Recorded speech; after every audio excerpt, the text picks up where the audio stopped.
Los profesionales de Galsan Consultores ayudamos a nuestros clientes a superar los desafíos cotidianos y a planificar el crecimiento futuro.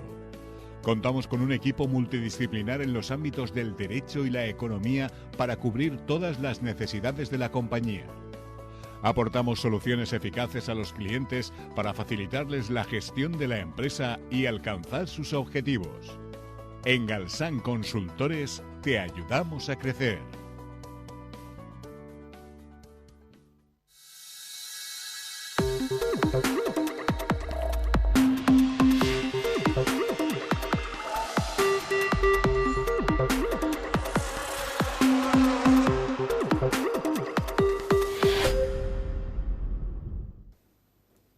Hola, buenas noches. Bienvenidos a Punto de Encuentro Especial Economía. En este caso, una semana más tarde, puesto que la última del mes de mayo ha estado dedicada muy intensamente a las elecciones.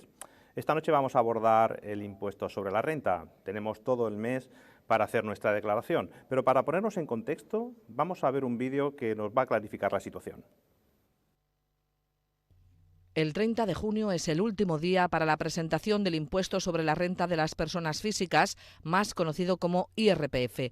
Se trata de un tributo que deben pagar al Estado los ciudadanos y ciudadanas residentes en España y que grava la renta que se ha obtenido a lo largo de un año, teniendo en cuenta las circunstancias personales y familiares de cada persona. La Constitución española exige, en su artículo 31, la contribución de todos al sostenimiento de los gastos públicos de acuerdo con la capacidad económica mediante un sistema tributario justo, inspirado en los principios de igualdad y progresividad, que en ningún caso tendrá alcance confiscatorio.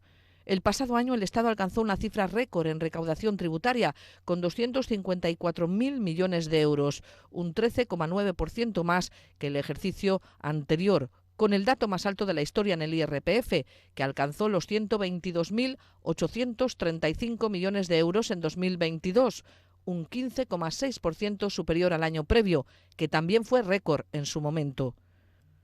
Las rentas que tributan en el IRPF son los rendimientos del trabajo, los rendimientos del capital, los que provienen de actividades económicas y empresariales, las modificaciones patrimoniales, entre otras cuestiones. La Agencia Estatal de Administración Tributaria dispone de distintos servicios para asistir a los contribuyentes en el cumplimiento de esta obligación, con un sistema de información telefónico y presencial, así como un servicio de realización de borradores mediante un sistema telemático. Aunque todos estamos familiarizados con este impuesto, los cambios que cada año se producen en las retenciones y las deducciones generan multitud de dudas entre los contribuyentes en cuestiones tan cotidianas como el alquiler o la adquisición de vivienda. ¿Qué pasa si estoy en el paro? ¿Si es necesario declarar los bonos consumo? ¿Cómo afecta a la declaración el uso de Bizum o la inversión en criptomonedas? ¿Si me puedo beneficiar de los mínimos personal o familiar? ¿O qué beneficios tengo en base de maternidad? ¿O si hay deducciones por discapacidad? Todas estas dudas las vamos a intentar aclarar en este programa dedicado al IRPF. Para solventar estas dudas y otras que puedan surgir a lo largo de este programa, contamos con 4 especialistas que ustedes podrán comprobar el alto nivel que tienen. Me gustaría empezar saludando a Ángela García Sansano, que es socia fundadora de Galsan Consultores. Buenas noches. Hola, buenas noches. Gracias por venir.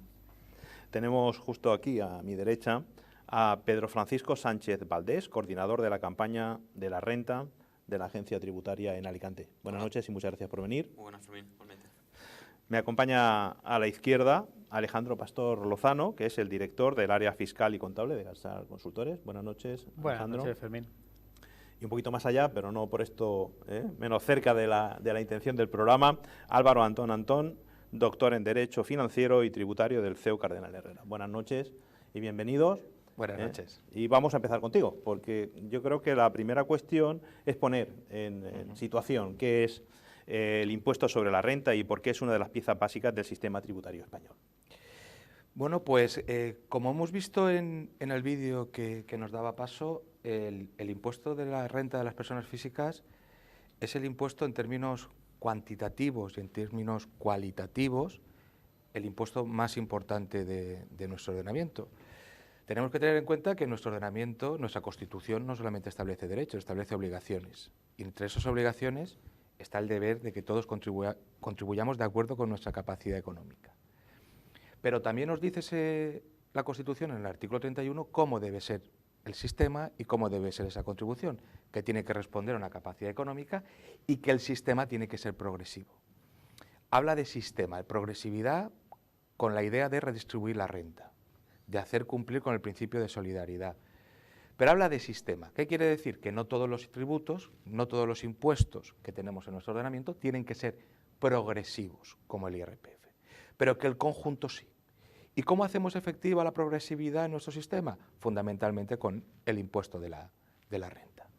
Por eso es tan importante en nuestro ordenamiento. Es un impuesto que grava las rentas en distintos componentes. Esto nos diferencia de otros sistemas, fundamentalmente anglosajones, donde todo va a una misma caja. Aquí no. La dificultad que comporta nuestro impuesto es que hay que calificar el tipo de renta que se percibe, porque no va a ser neutro considerarlo renta del trabajo o renta del capital. Todas esas cuestiones son importantes, como digo, porque no son neutros, porque el IRPF se divide en dos bases imponibles a las que se le aplica tipos de gravamen distinto, mucho más progresivo en lo que llamamos base imponible general y algo más proporcional en la base imponible del ahorro. Aún así, el sistema, o el impuesto tiende a una cierta progresividad.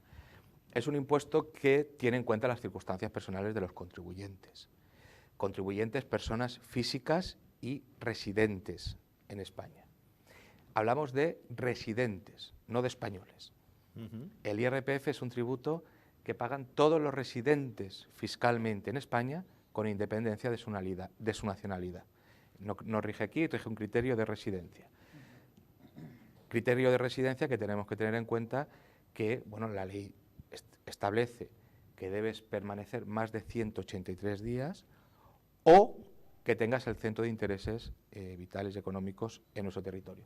El O es importante. En derecho las palabras son importantes. Nuestro ordenamiento dice O.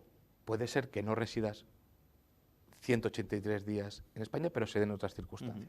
Eso hay que tenerlo presente. Muy bien. Y para la Comunidad Valenciana, ¿este impuesto qué representa? ¿Por qué es tan importante que todo el mundo participe en este impuesto? Hombre, principalmente porque, a diferencia de otros impuestos que, sabemos, la comunidad autónoma tiene la cesión de determinados impuestos como fuente de financiación.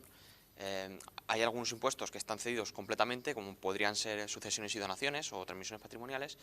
Sin embargo, el impuesto de la renta, pese a que está cedido parcialmente a la comunidad autónoma, ¿vale?, tanto el 50% del rendimiento como a la hora luego de legislar y establecer determinadas exacciones fiscales en materia del impuesto, la importancia que tiene, tanto recaudatoria, pero no tanto a lo mejor como redistributiva de la riqueza, en el sentido de, en materia estatal, sabemos que tenemos una serie de parámetros en el impuesto que, en función de las condiciones, sobre todo familiares de cada contribuyente, familias numerosas, descendientes hasta determinada edad, determinados ascendientes o cónyuges con características personales, sanitarias, etcétera, puede suponer la redistribución de una riqueza en el sentido de, hay unas deducciones estatales, 100 euros al mes, 200 euros al mes, que se traducen en 1.200, 2.400 euros anuales, que lo que supone es una redistribución de esa riqueza que se puede haber recaudado por otras vías. Además de esa redistribución, como digo, supone un 50% de recaudación del impuesto sobre la renta de las personas físicas. La comunidad autónoma lo tiene asumido como propio dentro del sistema de financiación, que luego tiene su propio caudal y su propio flujo de efectivo vía Estado, comunidad autónoma. Además, como comentaba, esos impuestos totalmente cedidos, sucesiones, donaciones, transmisiones, son impuestos que van a tributar determinadas personas, no todo el mundo, no siempre van a pagar, no siempre se van a producir esos hechos imponibles. Sin embargo, el impuesto de renta de personas físicas abarca un campo de población mucho más amplio que estos dos anteriores, lo que supone, además del nivel redistributivo, el nivel recaudatorio, ¿vale?, para todos los tramos de sociedad, al final, que cumplan determinados siempre aspectos y y requisitos. Ajá. Muy bien, lo abordaremos durante toda la noche. Ángela, ¿por qué esta campaña es un poco especial? ¿Qué características tiene esta campaña de la renta que hacen que la gente tenga que estar mucho más atenta a aquellas cuestiones que tienen que ver con su declaración? Yo personalmente no la veo que sea especial, para nada, porque no ha habido grandes cambios. La administración para mí no ha sido muy generosa y no ha tenido en cuenta la inflación que ha habido, entonces ha dejado todas las deducciones, todos los límites los ha dejado igual que estaba. Considero que en la autonomía que tenemos, la Consellería sí que por lo menos ha incrementado un poquito las deducciones por mínimo del contribuyente, que han pasado de ser 5.550 euros, han pasado a ser 6.105 euros. Ya por lo menos ha tenido un poquito en cuenta que en 2022 todos sabemos que ha habido una inflación muy grande. La gente ha ganado más, pero con lo que ha ganado más no ha tenido un nivel adquisitivo mayor, al contrario, ha sido más deficitario. La Consellería por lo menos también ha cambiado los límites de deducción referente a los alquileres. En varios sentidos sí que ha sido un poquito más susceptible a esta inflación tan grande que hemos tenido. El Estado lleva el mínimo por contribuyente, lleva aplicando 5.550 euros desde el 2015. No ha incrementado ni un céntimo. Yo creo que desde el 2015 pues la recaudación sí que va aumentando. Claro, la recaudación, los salarios, porque todo sube, todo tenemos en cuenta la inflación, y los años que no ha habido inflación también ha subido normalmente. No ha habido inflación, pero no está tan grande que hemos tenido ahora. Entonces, yo noto que poca generosidad, en el 2022 no ha habido cambio, poca generosidad por parte del Estado a la hora de las deducciones. Las personas que tienen un cónyuge con disminución física, psíquica, el límite para poder deducírtelo son 8.000 euros. No ha subido para nada ese parámetro. Teniendo en cuenta la inflación, las pagas han subido un poquito que no te han ayudado demasiado a cómo está la cesta de la compra, lo que entendemos todos el día a día.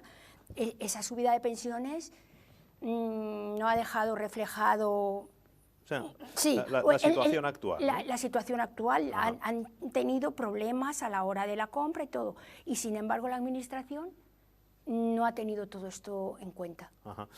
Alejandro, a pesar de eso, a pesar de todas esas vicisitudes, prácticamente todo el mundo está obligado a presentar la declaración.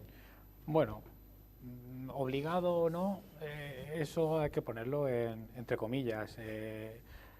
La ley establece unos parámetros básicos para decir si estás obligado o no a hacer declaración de renta.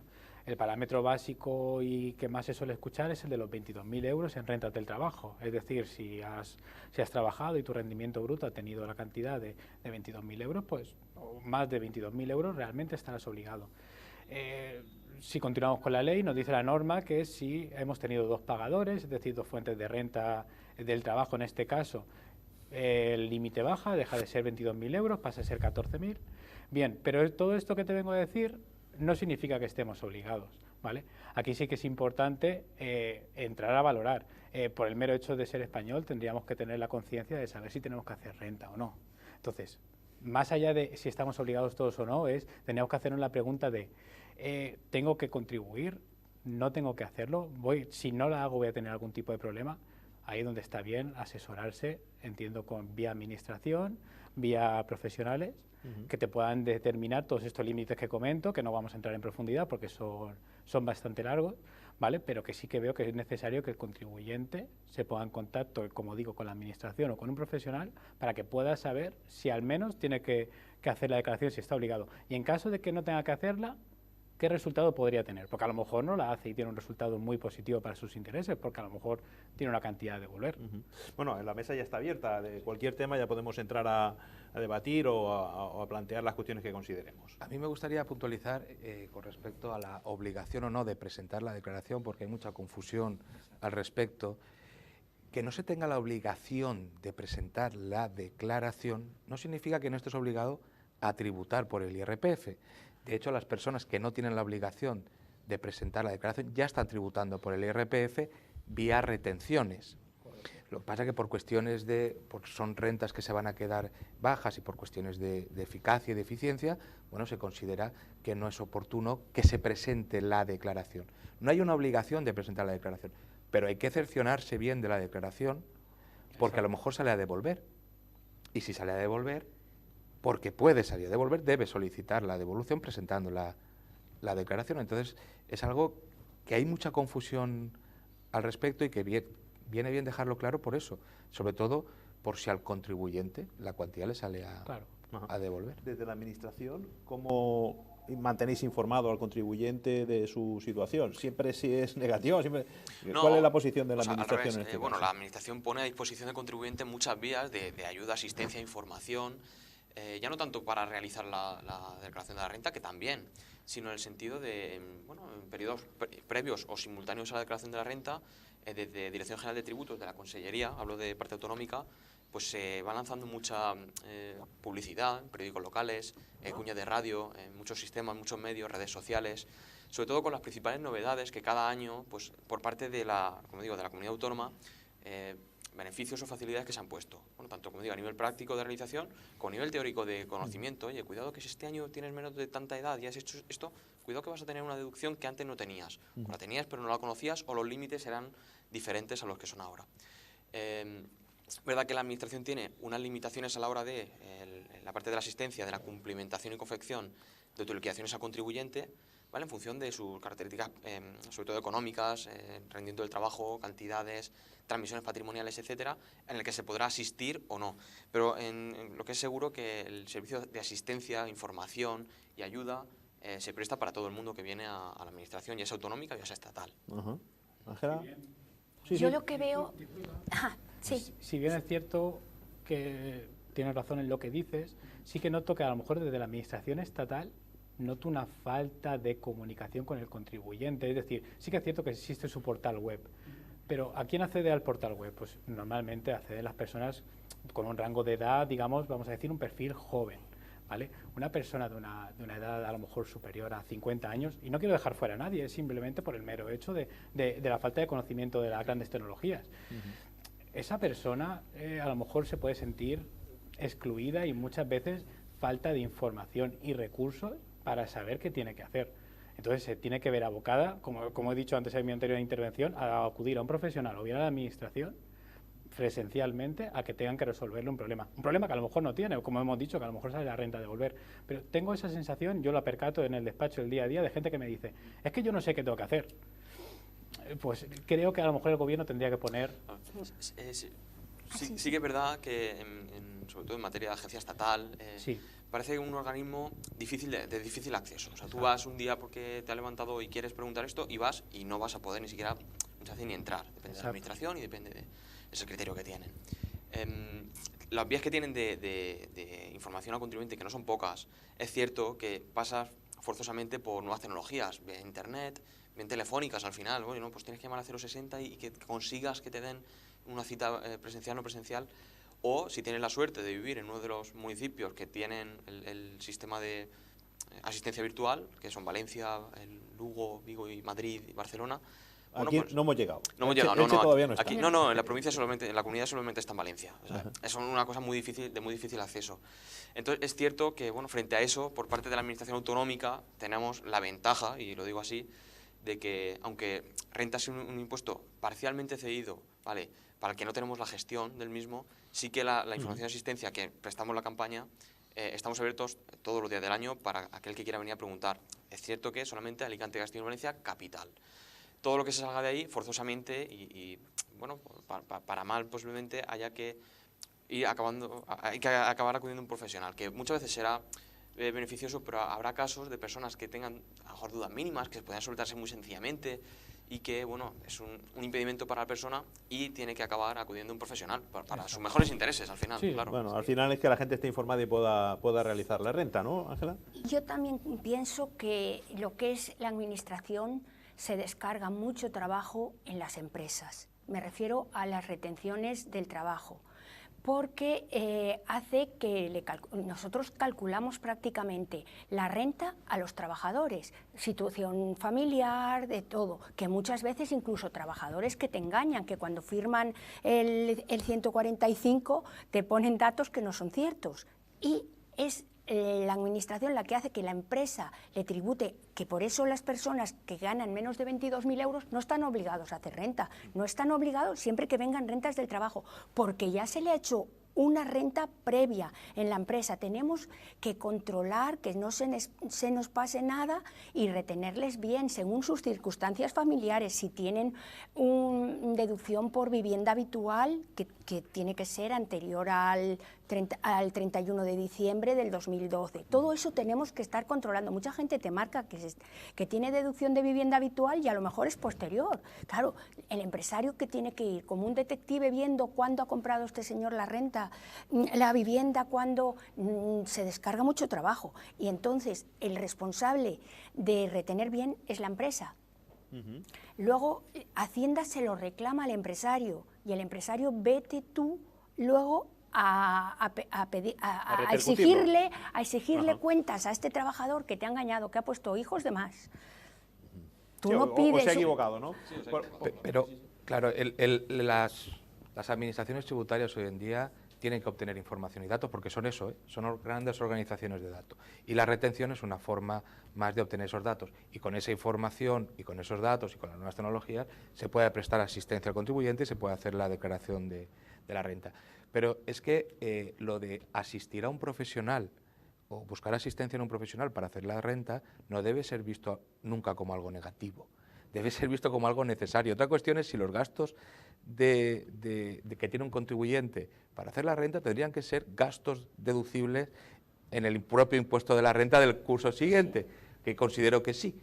Pero debe ser porque lo demás es automedicación. Es cuando tienes una enfermedad y no vas al médico y te automedicas, pues con la renta es igual y hay falta de información que puede ser que acabes, bueno... O alguna vez es simplemente complejidad, ¿no? Porque no todas las rentas son sencillas. Vamos a avanzar un poco en esta cuestión y a mí me gustaría que hablásemos de cómo se presenta la renta y qué plazos son los adecuados para que nadie quede fuera de juego. Ya que te tengo aquí. Claro. Bueno, pues partiendo de la vía de administración, los plazos que tenemos durante este mes último de mayo y todo el mes de junio, aún estamos dentro de plazo para presentar la declaración del año 2022. Durante el mes de junio, además, para aquel que quiera hacerlo, podrá acudir de forma presencial a las oficinas de la Administración Tributaria siempre que cumpla los requisitos para que su renta sea confeccionada. Y durante el mes de mayo el servicio que se ha prestado ha sido telefónico, simplemente telefónico. Tú has solicitado una cita, la Administración ha recabado tus datos previamente, ha preelaborado esa declaración y se ha puesto en contacto contigo para, pues bueno, elaborar esa declaración de la renta. Las vías que ahora se pueden presentar fuera de la administración, ¿vale? Y entiendo que fuera de los despachos profesionales, son solamente por internet, ¿vale? El modelo antiguo de, bueno, papel yo cogía, rellenaba, iba, pagaba, no, eso ya no lo podemos hacer. La administración pone a disposición de todo el mundo el servicio de declaración renta web, a través del cual hay que, pues, confeccionar cada uno su propia declaración, que como digo, pues no es especialmente sencillo en todos los casos. Hay casos en los que efectivamente es sencillo, pero son los menos. A nada que entremos un poquito en condiciones personales, familiares o económicas, pues bueno, que salgan a lo mejor de la normalidad, por así decirlo, se complica. Y se complica para bien y para mal. Podemos estar poniendo a lo mejor algún tipo de deducción, ya sea autonómica, estatal, gastos deducibles, que no procedan y vayamos a lo mejor a un futuro en nuestro perjuicio, o al revés, podemos pensar que cumplimos todos los requisitos, vamos poniendo, y ahora que bien, pero ya luego vendrá la paralela a revisar, claro, efectivamente, y vendrán los disgustos por desconocimiento muchas veces. Ajá. En tu devenir diario, Alejandro, ¿encuentras que la gente tiene facilidad, que conoce los plazos, que conoce cómo hay que presentar la declaración? No, en ningún caso. Es más, nos hemos encontrado con que en fechas cercanas al día 29 de mayo, día 30, mucha gente se ha puesto en contacto con nosotros de manera muy nerviosa, preguntándonos, oye, ¿por qué no está todavía presentada mi declaración? Pensando en que es finalizada el plazo y la gente se pone nerviosa. Es decir, ahí es donde ahonda el desconocimiento de la de la población. Que bueno, que como tú bien has comentado, Álvaro, pues sí que es cierto que para eso estamos los profesionales, que estamos para asistir al contribuyente. Pero a lo mejor información tan básica y sencilla sí que es cierto que el contribuyente tendría que tenerla, que controlarla. Sí. La gente tiene claro que se acaba el mes que viene, que es el último mes, ¿no? Yo creo que es un dato que hay que dejar claro para todos los telespectadores, ¿no? Que el 30 de junio es la última fecha, pero si alguien quiere hacer una declaración a través del borrador, ¿qué es lo que tiene que hacer cuando uno le llega al borrador o cuando uno tiene la necesidad de contrastar sus datos? ¿Qué debe hacer? Lo primero que debe hacer es comprobar que los datos estén correctamente. Normalmente, cuando tú tienes algunos gastos que no tienen en cuenta el borrador, como puede ser colegios profesionales que son obligatorios estar dados de alta, o cuotas a sindicato, todo eso en el borrador no aparece. Tienes también que comprobar muy bien que los datos personales sean los correctos. Si tienes 2 hijos, que aparezcan los 2 hijos. Todas esas cosas tienes que comprobarlas. Y aparte, las deducciones ahí, de hecho, de entrada no te aparecen. Sobre todo las deducciones de la Consellería, que es donde más desgravaciones hay por ciertos motivos. El Estado ya va teniendo muy pocas. Como he dicho, tenemos la vivienda hasta que se acabe, porque ya no es deducible la primera vivienda, cosa que no me parece muy bien, la vivienda habitual que no tenga desgravaciones. El alquiler a nivel nacional en la renta tampoco es desgravable, ninguno, solo si el contrato viene anterior al 2015, al 1 de enero del 2015. Normalmente, como los contratos se renuevan, cambias de... yo no encuentro alquileres que sean desgravables hoy en día en la parte estatal. Nada. Entonces, claro, tienes que darte cuenta que todo eso, reflejarlo. Y es la dificultad que tiene la gente cuando tienes opciones a desgravarte por hijos, por nacimiento, por hijo mismo, que es el año que nace y 2 años más en la Consellería. Pues hay gente que todo eso meterlo, ya tienes que estar bien preparado, te guste mucho la informática. De todas maneras, en la lista de deducciones, la Comunidad Valenciana es una de las que, por lo menos en el listado, más aparece, ¿no? Un listado más largo.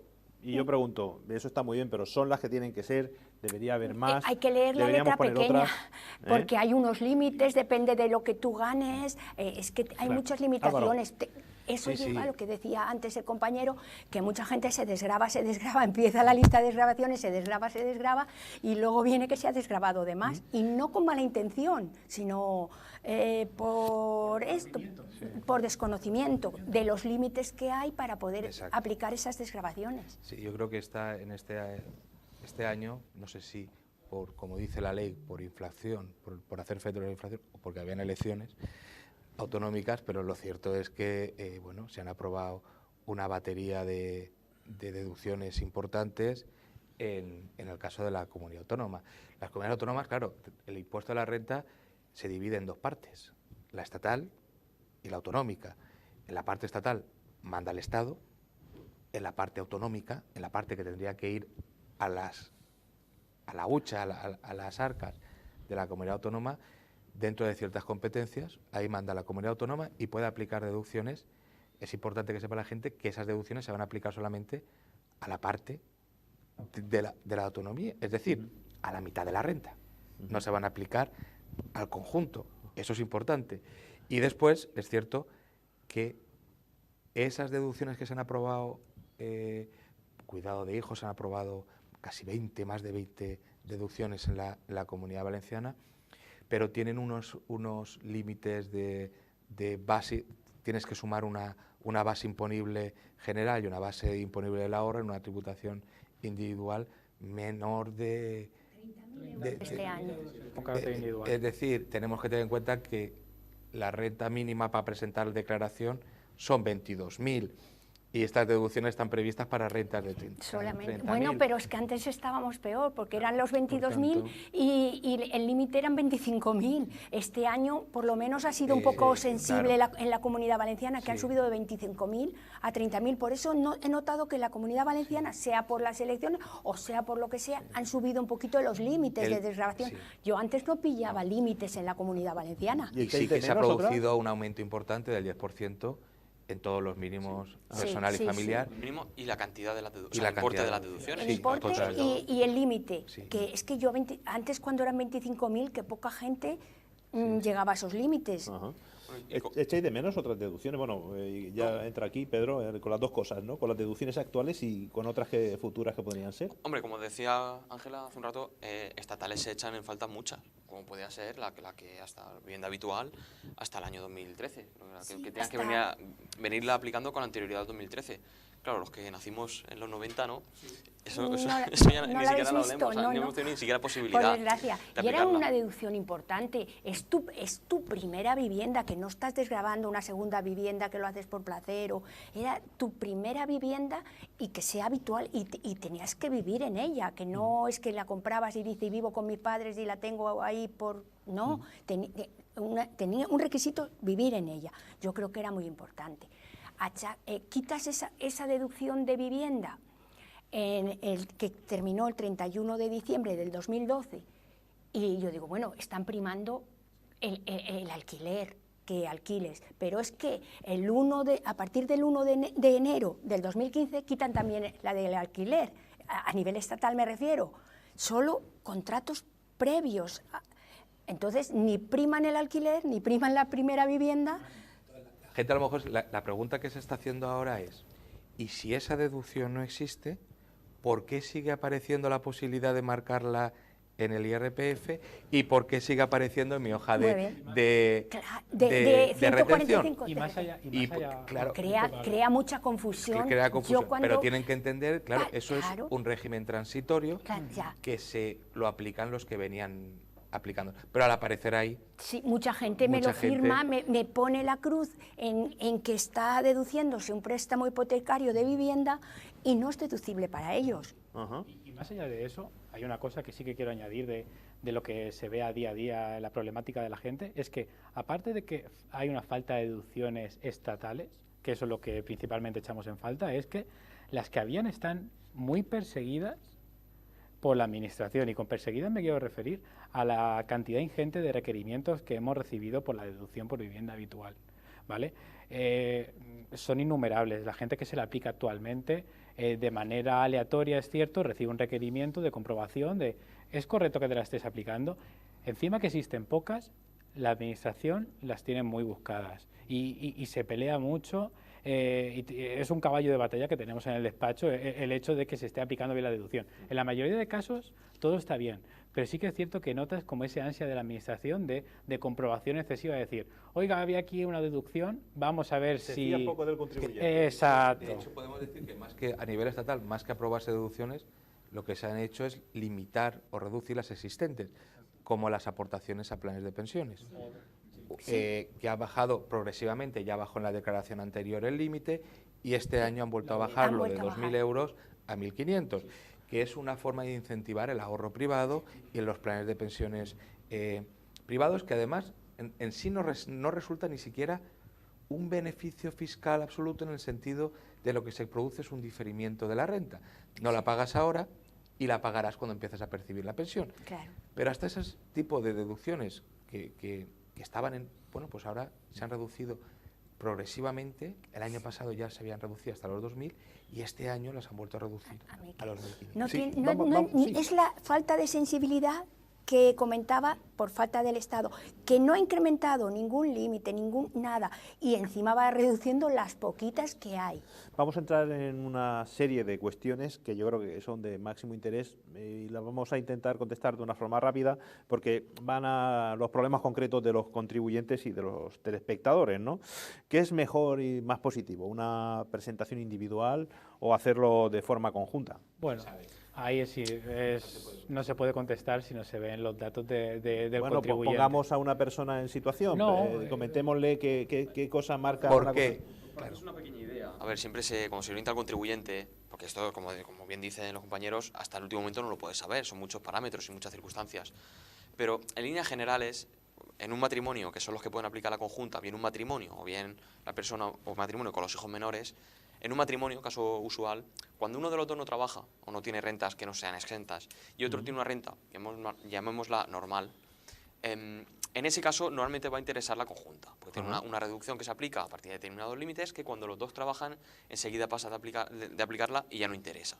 Pero eso es una estimación muy genérica, ¿vale? Simplemente para que el que esté en casa y como un esbozo, si uno de los dos no trabaja y la otra persona tiene una renta que consideremos normal, claro, el normal es muy subjetivo, o sea, es muy... Pero, como una pincelada, en ese caso podrá interesar posiblemente la conjunta. Alejandro o Álvaro. No, digo que es que hay una confusión. La gente es un tema relevante porque precisamente la tributación individual y conjunta es una de las cuestiones donde más dudas hay. Nuestro ordenamiento, igual que los ordenamientos que no tienen la tributación conjunta, no pueden admitir la tributación conjunta como tal, porque no es acorde a los principios de capacidad económica e individualización de las rentas. Existe nuestro ordenamiento y es muy difícil quitarlo porque algunas personas, cónyuges o unidades familiares, porque no hablamos de unidades familiares, bueno, que con un nivel de renta muy bajo, por una parte, efectivamente, puede ser que les fiscalmente sea atractivo presentarla de forma conjunta. Pero, ¿qué hay que tener en cuenta? Que cuando yo presento la tributación conjunta, el mínimo personal y familiar no se va a multiplicar por 2. Son 5.550 en individual y en conjunta. Es decir, que a lo mejor, si la presentamos una unidad familiar, dos cónyuges lo presentan por separado, cada uno va a tener 5.550. Y de la otra forma solo tendrían mínimo personal y familiar de 5.550. Pero es que además el mínimo de contribuir no se multiplica por 2 o por 3 en la unidad familiar. Es decir, en tributación individual puede ser que no tenga que presentar la declaración porque no supere los 22.000 y en el caso de tributar conjuntamente supere los 22.000. O sea, son muchos factores que hace que no se pueda superar la leyenda urbana que existe de que la tributación conjunta es mejor. No lo es. No a rentas similares y, como él decía, de normales, sí que suele beneficiarse cuando lo hacen individual. Pero el profesional, porque vosotros dais clases, sabéis más de teoría de la renta.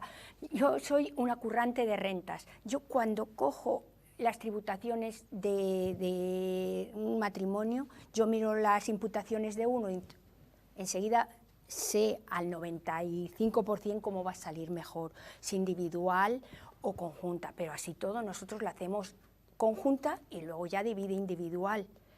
Pero en bajas rentas, y cuando normalmente, como ahora hay más gente que trabaja en los dos, pero mucha gente que solo trabajaba el marido, que la mujer estaba en la casa haciendo labores que también trabaja y no poco, entonces claro está que conjunta. Pero ahora cuando los rendimientos ya son equiparados, o los dos tienen 12.000 y 12.000, figúrate, no tendrían que hacer la declaración. Si la hacen conjunta, tienen 24.000 euros. Que se ve, pero lo bueno es comprobarlo. ¿Y cuando la renta sale a devolver? ¿En qué circunstancias estamos y qué plazo hay para que el contribuyente perciba su dinero? Bueno, ahí no hay nada escrito. Ahí lo que está claro es que Hacienda te ha cobrado más. Sí. No hay más. Y que tiene que devolverte lo que ha cobrado de más. Ahí, en principio, cuando se hace la presentación de la declaración, pues es simplemente esperar a que la agencia tributaria actúe. No hay un plazo marcado por la normativa como tal en el que te digan en 2 semanas te va a devolver la declaración. Sí que es cierto que está marcado en normativa que si hasta el 31 del 12 del año donde haces la declaración no te ha devuelto el importe y realmente te correspondiera, a partir de ahí se generan intereses que irían a tu favor, ¿vale? Entonces, bueno, nosotros, muchas personas nos hacen la misma pregunta, a lo mejor en septiembre, oye, no me han devuelto la renta. Nuestro consejo siempre es, ¿has recibido algún requerimiento? Sí, no, requerimiento, pues la típica cartita con el sobre negro que a ninguno nos gusta recibir, ¿vale? Si no has recibido nada, bueno, pues calma, esperar, ¿vale? Porque si la agencia tributaria no se ha puesto en contacto contigo, simplemente que la están revisando, ¿vale? Y en algún momento u otro, pues la devolverán. Los intereses que te paguen al año que viene, al año siguiente, te ponen que para que tributes por ellos, ¿eh? Hay que tributar por los intereses que te ha pagado Hacienda por pagarte después del 31 de diciembre. Hacienda somos todos y siempre. Pero los intereses no son por la devolución, porque por esa devolución Hacienda cada mes te va reteniendo una cantidad como anticipo a tu impuesto y tú en realidad lo que haces cuando presentas la declaración de la renta ahora, a final de julio, lo que haces es, bueno, te pones al día con Hacienda. Tengo que pagarte tanto, ya te he pagado durante todo el año esta cantidad, voy a ver si te tengo que pagar más o me la tienes que devolver. Esa devolución que tiene que solicitar el contribuyente no tiene retención. Ahora, una vez ha solicitado el contribuyente la devolución de la cuantía y ha pasado el plazo de presentar la declaración, ahí es cuando tiene la Administración un plazo máximo de 6 meses para devolverte la cuantía, y si pasados esos 6 meses no te ha devuelto la cantidad, es cuando empiezan a generarse intereses, no antes. ¿Y si sale a pagar?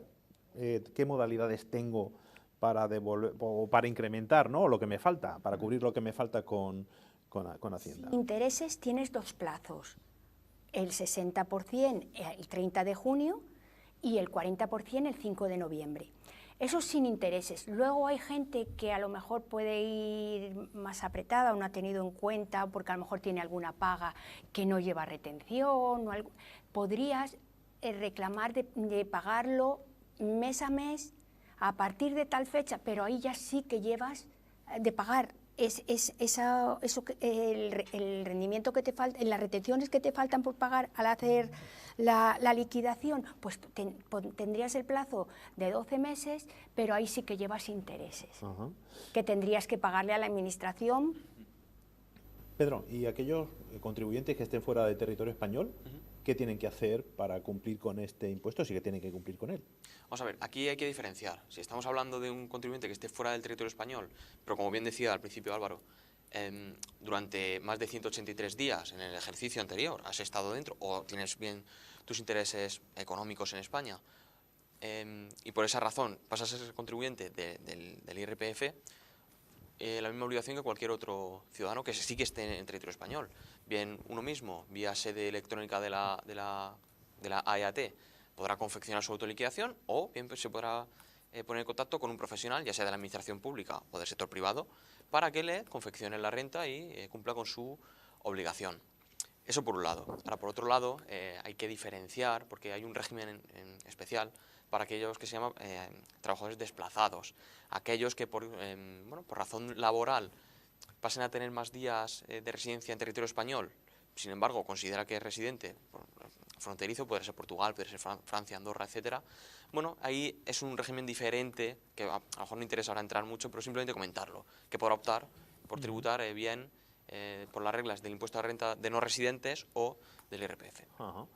Y si hacemos mucho Bizum, que ahora está tan de moda, Bueno. ¿hay que hacer algo con esto o no se va a enterar nadie? La gente tiene en la renta, la cuestión está en calificar lo que se tiene. Todo tiene que incluirse en la renta, salvo que esté exento. Esa es la regla número 1. Y si no está sujeto a la renta es porque está en el impuesto sobre sucesiones y donaciones. Pero todo está sujeto salvo que no esté exento. Cuando yo hago una operación con Bizum, no hay ninguna diferencia como cuando yo hago una operación en metálico en el momento o cuando pago con tarjeta. Si es una transacción y la persona está realizando una actividad económica, será parte de eso esa actividad económica. Si está prestando un servicio como autónomo, será una actividad profesional en el IRPF. No cambia la naturaleza del pago. Aquí la única diferencia ahí es que cuando es por medio electrónico, hay un control, hay una mayor trazabilidad. Cuando supere una cuantía de 10.000 euros, el banco se lo comunicará a la Hacienda Pública, a la Administración Tributaria, y la Administración Tributaria podrá o no iniciar un procedimiento de investigación, de comprobación.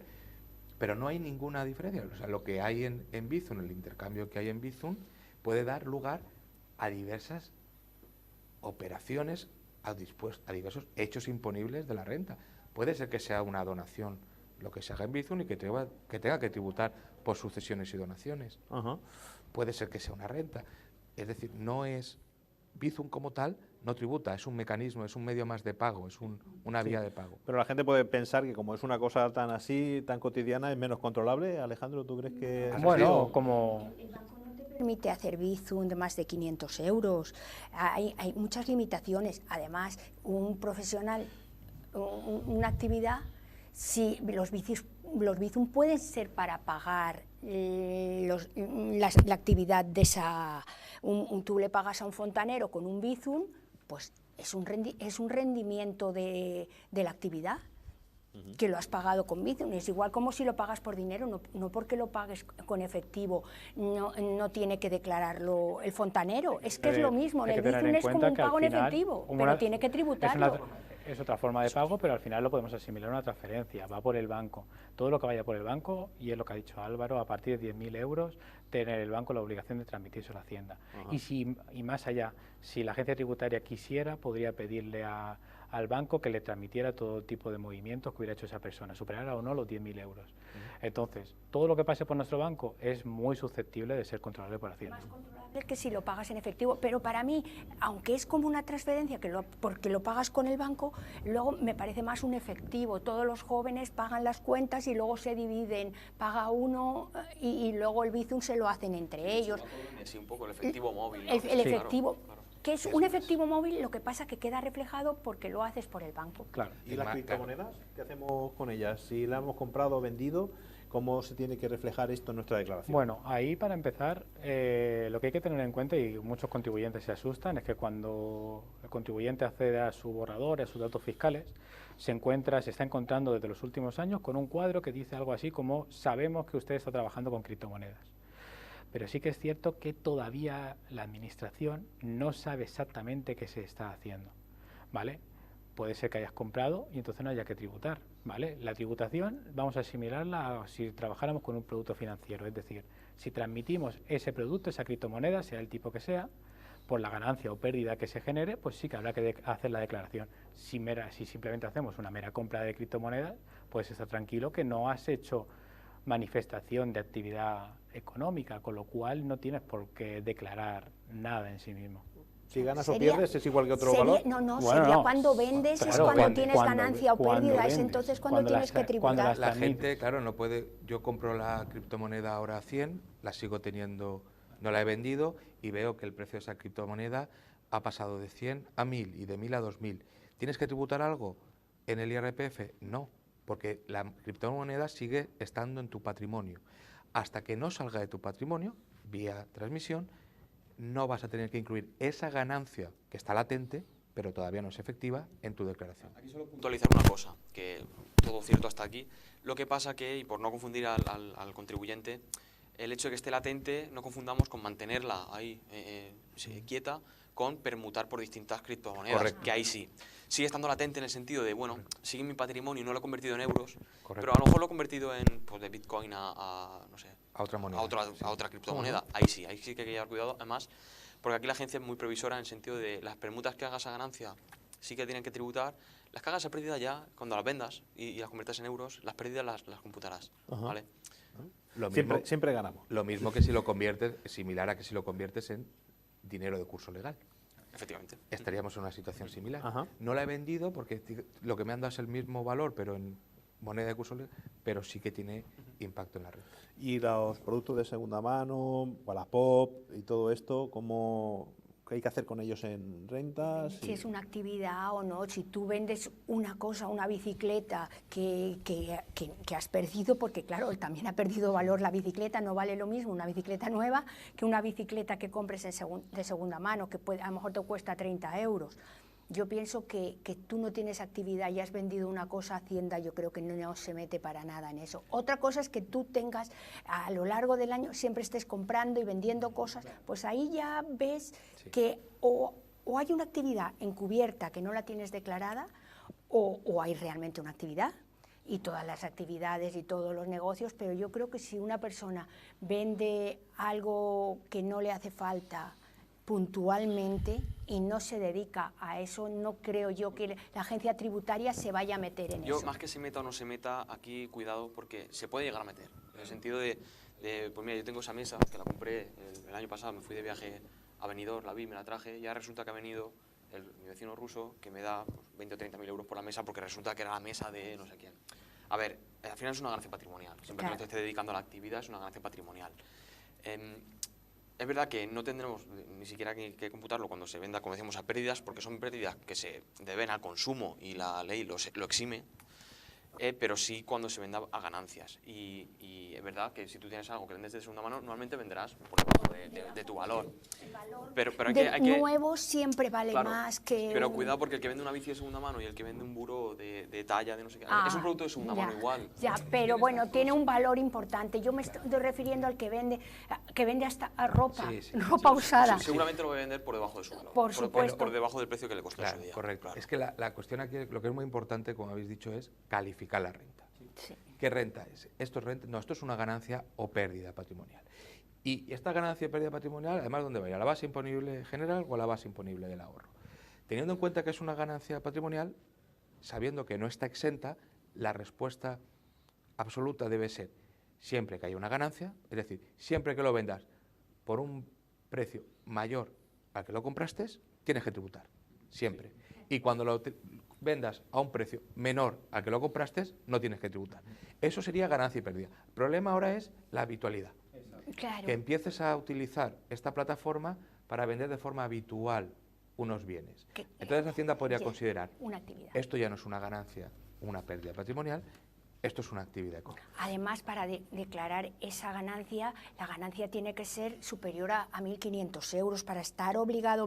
Sí, Otros, claro, 1.500 euros. Normalmente la gente que utiliza esas páginas no vende cosas de antigüedad que valen mucho dinero. Sí, normalmente. Pero sí vehículos, por ejemplo. Claro. Y Ya, ya estamos tocando, vehículos, ya el precio, sabes que y más en vehículos los si son últimos muy 2 años, viejos. con la inflación que ha habido, has comprado por menos seguramente de lo que ahora vayas a vender en cosa de un par de años. Cuando ya vendes esas cosas, ya sí que es distinto. Hay que tener en cuenta la trazabilidad Claro.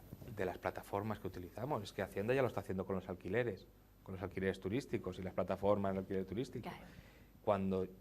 Igual que con el Bizum, todo lo que sea ahora pasar por una plataforma, pasar por un medio así, Hacienda está encantada, porque le está proporcionando más fuentes de renta y más control y trazabilidad sobre las operaciones. Solo tiene que Hacienda en un momento determinado crear una norma de suministro de información de esas plataformas a ella, que podría integrarte en la renta, y de repente lo que hoy no lo persigue porque cuesta más, entiéndame, el collar que el perro, mañana lo puede trazar, controlar e incluir en la renta. Y tanto para el vendedor, simplemente lo comento, como el rendimiento del IRPF, como posiblemente el comprador.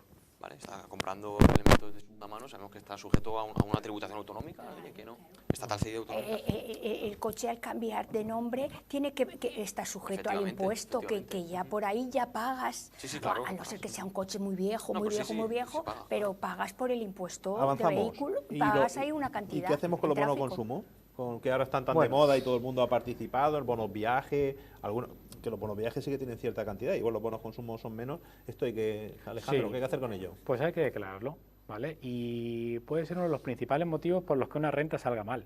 Y con que salga mal me refiero pues a una persona que tenía unos rendimientos del trabajo pequeños, la retención o directamente era nula o muy bajita, pero eso sumado con el bono viaje, el cual le hace estar obligado dentro de los parámetros de hacer renta, pues a lo mejor le hace tener que pagar en renta una cantidad que de no haber tenido ese bono, pues no tendría que haber hecho. Entonces, con esto quiero decir, no pidamos bonos consumo porque hay que declararlos en renta. No estamos diciendo eso, pero sí que hay que tenerlos. Seamos conscientes, ¿no? Seamos conscientes de que hay que tenerlos presentes. Que después, cuando uno hace la declaración, si ha comprado varias cosas con bono consumo... Y no es tan sencillo como decir, pues no lo voy a declarar y me olvido. No, es que el ayuntamiento o el organismo de turno lo ha controlado y se lo ha comunicado a Hacienda. Y eso sí que lo tiene Hacienda de primera mano. Ahí no te puedes escapar. Y si no lo pones o lo eliminas, te van a requerir a decir, oiga, usted no ha declarado el bono consumo por el cual usted se fue de viaje. Ajá. Además, te trasladas los datos y te aparece en ganancia patrimonial ese bono consumo. Ajá. Consumo. La ayuda de 200 euros que se prorrogó el año pasado también había que incluirlo. Sí. Los bonos culturales que han dado algunas comunidades, algunos ayuntamientos, también hay que incluirlo. Todo eso son ganancias patrimoniales que van a la base imponible general, el tipo progresivo. Porque son en el año. Porque son ganancias, algo que ha entrado en mi patrimonio sin yo tener que vender algo. Ajá. Y ese mismo año, que no va, entonces estás pillado. ¿Y si me quedo en el paro? ya no tengo que hacer declaración de renta por quedarme en el desempleo? No, ¿Qué casuística me puedo encontrar? No, cuando estás en el desempleo, el mero hecho de estar en desempleo no te marca que tengas que hacer sí o no declaración de renta. Lo que sí que te puede marcar es que ese desempleo sea un segundo pagador. Antes hemos hablado de pues que si tenía varios pagadores, el umbral para estar o no obligado a hacer renta era menor. Con lo cual, la situación de desempleo, como digo, por sí misma no te provoca estar obligado, pero sí que es más propicio a que tengas que hacer, porque a lo mejor tus restos de pagadores sean superiores a 1.500 euros y tengas que hacer la declaración. Las prestaciones por desempleo son rentas del trabajo y por tanto tienen que tributar, salvo que no superen los 22.000 euros y no tengas más de un pagador. Exacto. Lo que sí que existe en el artículo 7 de la ley del IRPF es un supuesto de exención. Cuando la persona que se quede en desempleo solicita en pago único esa prestación para crear una empresa, para entrar en una cooperativa, ese pago único, a diferencia de lo que ocurriría si lo va percibiendo poco a poco en forma de renta, ese pago único sí que está exento de tributación en el IRPF. Ajá. ¿Y maternidad? ¿Tiene algún beneficio la maternidad? Pues Claro. es prácticamente ahora Lo que más beneficio más da tiene. Eso es lo sí. que más beneficio tiene. Sí, tanto a nivel estatal como Claro, económico. una porque lo que cobras por maternidad no tributan renta, está exento. Lo que cobras de la Seguridad Social por maternidad, y otra, los beneficios que tienes, que si no pides excedencia tienes y estás trabajando o estás ahora incluso desempleado, en principio no, pero ahora estando en desempleo tienes derecho a cobrar 100 euros al mes por maternidad, aparte de que lo que es maternidad no tributan renta. Puedes cobrar 1.200 euros, que eso se puede solicitar también como pago adelantado y que te lo vayan pagando mes a mes, pero que si no lo has solicitado, en renta te puedes desgravar y cobrar esos 1.200 euros. Aparte, las ayudas que tienes en las desgravaciones fiscales por parte de la Consellería, que tiene por el nacimiento del hijo, que lo tienes el primer año, y los 2 años siguientes también te desgravas una cantidad por ese hijo que ha nacido. Esto sí que se lo pueden desgravar a medias. Cuando es una pareja, mitad un contribuyente, mitad el otro contribuyente. Tiene muchos beneficios. Familiares aumentan claro, también. Sí, porque aquí ya tienes un... Y cuando son pequeños, todavía la desgravación, sobre todo bebés, es mayor. O sea que el único beneficio que vemos aquí es tener Bueno, hijos. no es lo único. Bueno, No es lo único porque por la parte que me toca a nivel autonómico tenemos unos 25 o 26 deducciones autonómicas este año. Y como decíamos, con los límites que han subido, algunas un poquito, los límites, otros, el importe de la deducción ha subido el 10% que se ha calculado para todas, un poco acorde a la inflación que ha habido este año. Pero, bueno, sin entrar en mucho detalle, el que más ha subido, vivienda para menores de 35, el límite eran 15.000 y pico euros porque era 1,5 veces el IPREM. Estamos hablando de igual 27, 30. Haya abarcado por lo menos a un campo mucho más amplio de gente con era comparación con ridículo. anterioridad. ¿Qué persona que ganara 15.000 euros se podía comprar una vivienda? No, era ridículo. Es efectivamente. que Pero volviendo a la no se le maternidad, podía aplicar a nadie que ganara ese dinero podía comprarse una vivienda. Y Se ahora había sí, quedado ahora por lo menos obsoleta, sí. ahora 30.000 euros ya... Pero hablando de la maternidad, a nivel autonómico tenemos una secuencia no temporal, porque desde que nace, desde los 1 a los 3 años, coincide con los 1.200 euros de madres trabajadoras y con los mínimos por descendientes, que se incrementan hasta los 3 años, como digo. De hecho, cuando cumples 3 años, entre los 3 y los 5 años, tenemos la deducción que se llama de conciliación, ¿vale? Para esa madre trabajadora que, pues bueno, tenga que conciliar, ¿no? Que compaginar su vida laboral, ¿no? con el cuidado de los hijos. Y a partir de los 5 años, la otra deducción que se llama por material escolar, ¿no? Para aquellos que están escolarizados. Sí. Es verdad que tiene una particularidad que tiene que haber meses en desempleo de uno de los dos cónyuges. Sí, meses en desempleo y son 100 euros solamente. Por cada hijo. Por cada hijo. Bueno. 100 euros al año, ¿tú sabes lo que cuestan los pañales y que cuesta todo? Pero compáramela con la Sí, estatal. ya, no, Tenemos la estatal es cero. Por eso hemos dicho lo poco sensible que ha estado el Estado en la renta, lo tiene con lo que se recauda, la tiene como olvidada, la tiene como olvidada. Que esa parte, pues, la comunidad autónoma digamos que ha renunciado, no, cede esa parte de recaudación a costa de redistribuir riqueza, pues en principio para aquellos que más lo puedan necesitar. Los que tienen familia. Estamos en la recta final ya del programa. Me gustaría abordar el tema de la vivienda en dos aspectos, ¿no? El de la vivienda habitual y otras viviendas en propiedad, que hay que hacer con ellas cuando uno se enfrenta a la declaración, y después entramos en alquiler. Pero primero vamos a iniciar qué hacemos con nuestra vivienda habitual y qué hacemos con otras viviendas que podamos tener. La titularidad de la vivienda habitual, la titularidad de una vivienda, lo que es ser titular, ser propietario, no tributa por el IRPF. No son rentas, no genera renta. En principio, mi vivienda habitual, ser titular, no tributaría por IRPF. Otra cosa es que yo con esas viviendas, con la habitual o con otra, obtenga rendimientos. Es decir, los ponga en alquiler. Si lo pongo en alquiler, tendré un rendimiento de capital inmobiliario que sí que tengo que incluir en la renta. Sí que hay una cuestión que es qué pasa cuando, además de mi vivienda habitual, tengo una segunda vivienda. Es muy habitual en esta zona. Tengo la vivienda en la ciudad y una vivienda en la playa. ¿Qué pasa con esa segunda vivienda en la playa? Esa segunda vivienda no es mi vivienda habitual y no genera rendimientos. No estoy diciendo que no la utilizas, a lo mejor 2 meses, 3 meses al año, pero durante todo el año no está generando rendimientos. Todo el tiempo que esté sin generar rendimientos y no sea tu vivienda habitual, estará generando lo que llamamos una imputación de renta, que tendrás que incluirla en tu declaración, aplicando un porcentaje sobre unos valores, el catastral, pero tienes que incluir esa imputación de renta en la declaración. La gente, yo digo, aquí en esta zona es muy habitual porque no son pocas las familias que tienen 2 viviendas y solo una de ellas puede constituir la vivienda habitual. Y dice, no, es que yo la utilizo 3 meses, pero no, porque no estás generando rendimientos durante todo el año o durante unos meses. Todos los meses o año que no esté generando rendimientos, imputación de renta. El 2% del valor catastral o el valor de compra es una renta más.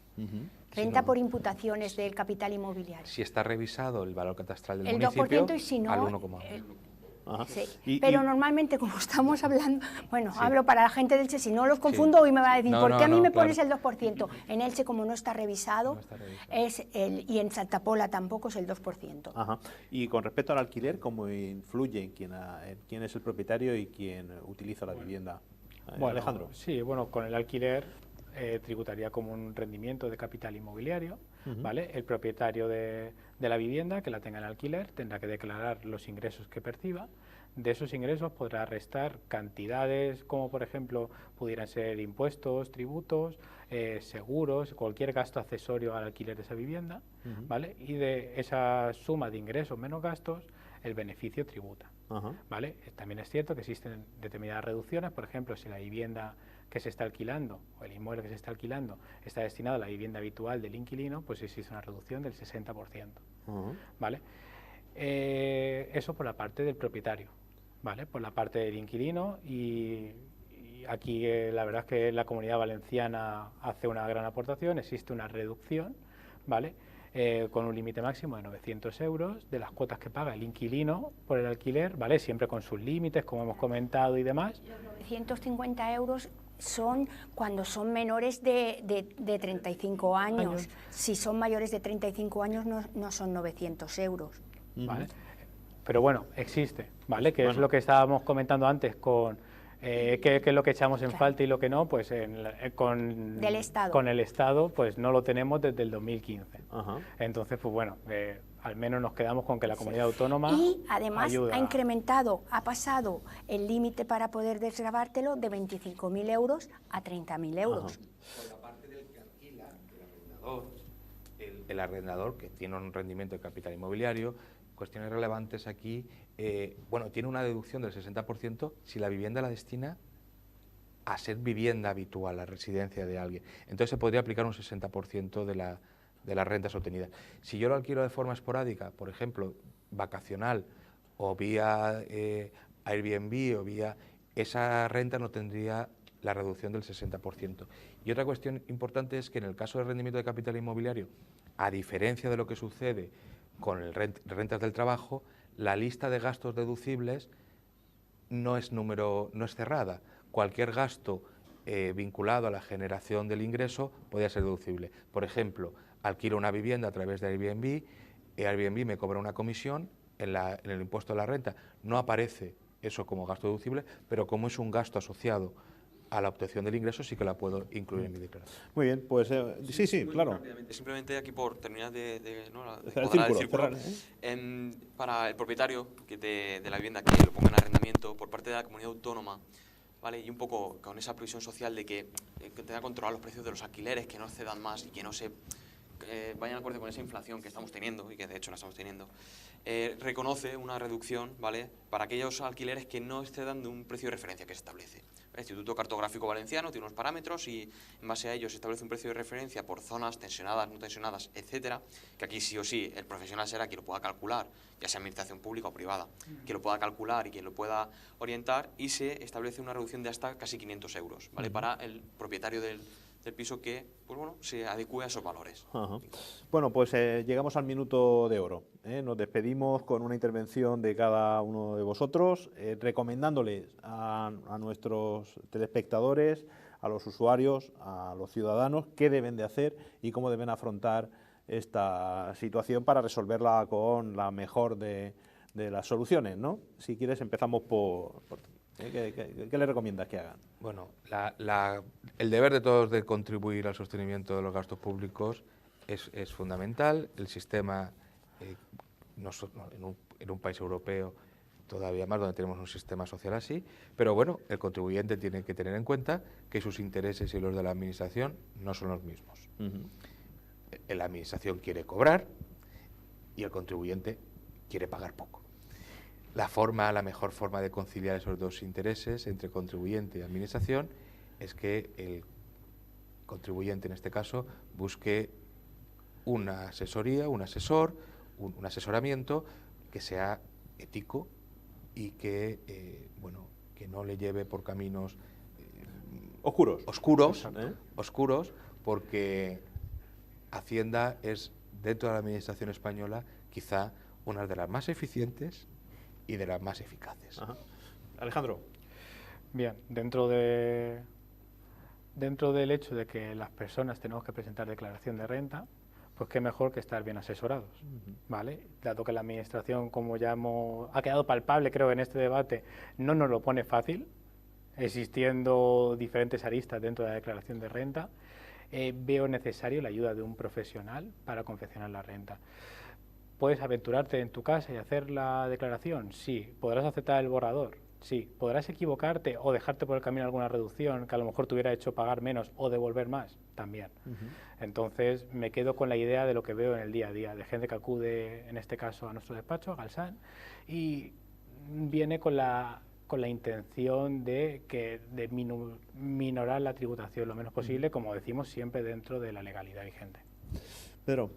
Nada, pues yo por parte de la administración tributaria y autonómica, simplemente reforzar esa idea de que la administración, dentro de lo que nos guste más o menos, ha arrimado el hombro con el contribuyente, ha establecido una serie de deducciones autonómicas para intentar mitigar esa carga, sobre todo en los primeros tramos de renta, una disposición del contribuyente, pues bueno, muchos servicios de información, asistencia, complementación de estas autoliquidaciones de renta y simplemente nombrar, hay que tener un poco esa visión cívica de que Hacienda, pues, suena, siempre lo estamos escuchando, Hacienda somos todos, pero somos todos de verdad. A lo mejor no habría que tener tanto el foco puesto en que estoy pagando, sino el foco en cómo se está destinando ese dinero que yo ahora estoy pagando, cómo se está administrando ese gasto público. Una vez que hubiéramos superado esa barrera, el pagar o no pagar, sea vía retenciones, sea vía IRPF, tiene que estar a la mano de todos y todos tenemos que ser conscientes de que eso hay que pasar por ahí. Y no mal, sino bien, como que estoy aportando a la sociedad como un miembro más. Ángela, cierra el programa. Para mí la renta es el impuesto más justo que hay, el tributo más justo que hay. ¿Por qué? Porque es de carácter directo, progresivo, paga más el que más gana, en todas las retribuciones que hayas tenido durante el año. Entonces, me parece muy justo. Y claro, a la hora de hacerlo hay gente que no presenta la declaración de renta, pero sí que está contribuyendo a la declaración de renta, porque ya le han retenido lo suficiente y por ello no está obligado, que también son personas que están ahí contribuyendo. Que es importante saber si tienes la obligación de hacerla o no hacerla, y aparte, si no estás obligado, si te conviene hacerla, que te van a devolver porque has pagado de más, has contribuido ya al Estado de más. Entonces, acudir a los profesionales, que somos los que os vamos a ayudar de verdad. Muy bien, pues hasta aquí hemos llegado. Cerramos el programa por hoy. Esperamos haber sido de utilidad en este mes tan intenso que va a ser el de junio con la declaración de renta. Nos vemos el último jueves de este mes otra vez para hablar de otro tema de actualidad relacionado con la economía. Muy buenas noches.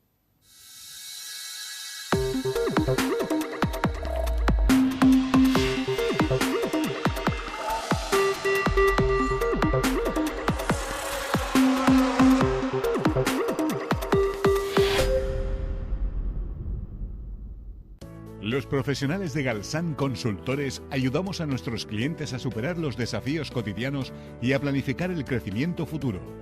Contamos con un equipo multidisciplinar en los ámbitos del derecho y la economía para cubrir todas las necesidades de la compañía. Aportamos soluciones eficaces a los clientes para facilitarles la gestión de la empresa y alcanzar sus objetivos.